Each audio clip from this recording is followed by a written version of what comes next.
Cesar Millan has spent his TV career teaching humans to change their behavior to be better dog owners, which is why we all know him as the dog whisperer. Today, he's here to tell us how his new one-man show in Vegas, Cesar Millan, My Story Unleashed, opening at the MGM Grand Hotel September 12th, has brought some friends along too. Hi, Cesar. Brother, this is, who do you have with us? This is Sophie? This is Sophia. Yeah, she's from Puerto Rico, rescued, and this one is Rio. We're rescuing from the Malibu fires. This is my first Macau, and we are absolutely in love. I only have two females, well, three with my girl. Wow. So is this your first bird? First bird, yes, first Macau. First I have Macau. Little birds, you know. And you always, the dogs are, every time Cesar comes, they're so calm. I've never been with anybody else. Right. But your one-man show, your whole trajectory of coming to the United States is incredible. What age were you when you came here, and what was that like? I was 21 years old. That's the age that my mom would let me go away from home, you know. As a Mexican, we were very much attached to our moms. And that was the time where I felt some kind of calling that says you have to go. So I left on December 23rd. Wow. Yeah, December 23rd. And spoke how much English? Zero. My dad gave me his savings, $100, and it was his savings. Yeah, we're hardworking people, but you know, he didn't make a lot of money. We come from a low-income family, and so. But my dream was to become the best dog trainer in the world, and I grew up watching Lassie and Rin Tin Tin. Right. So I thought all dogs in America were just like Lassie and Rin Tin Tin. So I said, I'm gonna go to America because they're the best in the world, you know. But I didn't have any papers, so I have to do it illegally. And so, you know, it took me 2 weeks to jump the border. Wow. And so what happened? You make it to America. You have this dream, but you have really no resources. You know, no one here. Faith is a resource. Passion is a resource. Yeah, instincts is a resource. You know, maybe I didn't have the other resources that people talk about, but and that's why I want to do the show, because I want to make sure that people get inspired by my story, you know, and you don't have to have money. You don't have to speak English. You don't have to even know people where you're going. You just have to have the faith, the passion, and the instincts to pursue your happiness. And a light, too. You have that. Like, you know what I mean? You have to have I think, a core. Something in here. Yeah, that like is dedicated to service. You had this idea that you wanted to be great, but the in service to other people is how you've become great. And you can start with animals. You can start with Earth. You know, you don't have to start with humans, because a lot of people are afraid of humans, or they don't trust humans.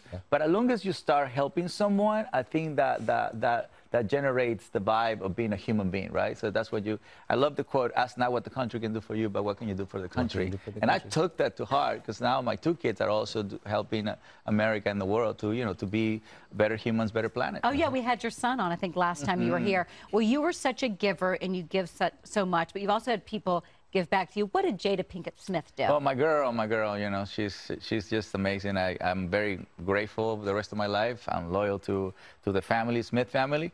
She's the one that gave me the opportunity to actually learn English. Because I came to her, she was my client first, and I said, you know what, I just opened up to her and said, I would like to have a TV show or a radio show because I want to teach people. Right? And she said, well, for that, before you speak English. Let's see it. Okay, do it. Right table. Like I was 19, 20 years old when I met Cesar. This is what happened. When I came to America, I wanted to be the best dog trainer in the world. I came to Jada, and I said, I need to have a TV show or a radio. And she said, well, for that, you have to speak English. You know what I mean? Well, the next day, a friend of her came to my place in South Central and said, I'm your new English teacher. So because of Jada, I speak English. It makes me want to cry right there. Yeah. Those are angels that you can see. There is a lot of angels in the world, you know, but this is the angels that you can see. It's a lot of people that you can make a difference, and you know, and she's one of them. Yeah. This is my angels, too. Kid, why are we sitting so far away from Cesar? Are you afraid of the birds? I'm sort of birds, or I'm more of a dog person. But does he like to be held? Can he sit on Scott's shoulders? I've never seen her this calm and this far away from a guest. Their nice eyes feel like they're looking at you. They're looking inside my soul, Scotty. Absolutely. They're checking the whole thing, everything that is happening, you know, the bird's vision. This is what is called the bird's vision. You said Rio was a rescue from the wildfires, is that From right? the wildfires that happened in Malibu, you know, so my ranch is 43 acres, and we always open, you know, to any kind of neighbor that needs a home, you know, especially in situations like that. So Rio, it was one of those they needed a home because their home was, you know, on fire. So pretty. Yeah, so she ended up staying with us. Wow. She ended up staying with us. That's not what I actually take animals. I don't take them so I can, you know, rescue them or keep them. It's just for me to give them a temporary home. I think about everything you've accomplished, especially since you came to the U.S. Now, one-man show in Vegas. We were a little surprised. I mean, this is incredible. Bucket list, brother. Bucket list. Really? Yeah. Look at this crowd, Scotty. Yeah. I mean, this is insane. Look at this Mexican guy. What are you going to get if you come to your show? Look at that crowd. I mean, think about it. Like, you came to this country with $100 in your pocket. Of your and dad's now money. You're selling out Vegas. I mean, talk about the American dream. I think it's the world dream, you know. America is definitely a beautiful platform. America is the land of opportunities. America is definitely embrace my point of view about how to be with animals, how to be with dogs.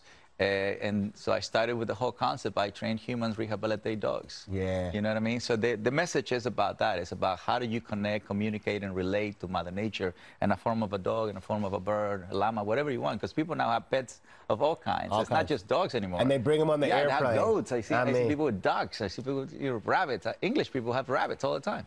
I'm inspired just knowing you. This is incredible. We need to go to the Vegas show. Down. Yeah. Caesar actually trained Ronan, my first little pup. You taught her how to sit, heel, and I still can't get her to heel myself. Heel and speak. That's right. Well, anything that park. motivates a dog, you know, there's three things that motivates a dog: food, toys, and yourself. Yeah. So whatever the dog is in that vibe at that time, that's what you use to tell the dog, do this for me, and then I give you that. Food. But your deaf Frenchie might need a little more help. Drogo's going to need a little love. He's deaf. And so really right now, the only signals he knows is, and that's about it. That's pretty intense, dude. That's pretty intense. You'll stick around to help Scotty. Congratulations. Thank you, guys. Always good to see you, brother. Thank you. If you love that video, you're going to love everything on the Access YouTube channel. So hit the subscribe button. You can thank me later. Hit it.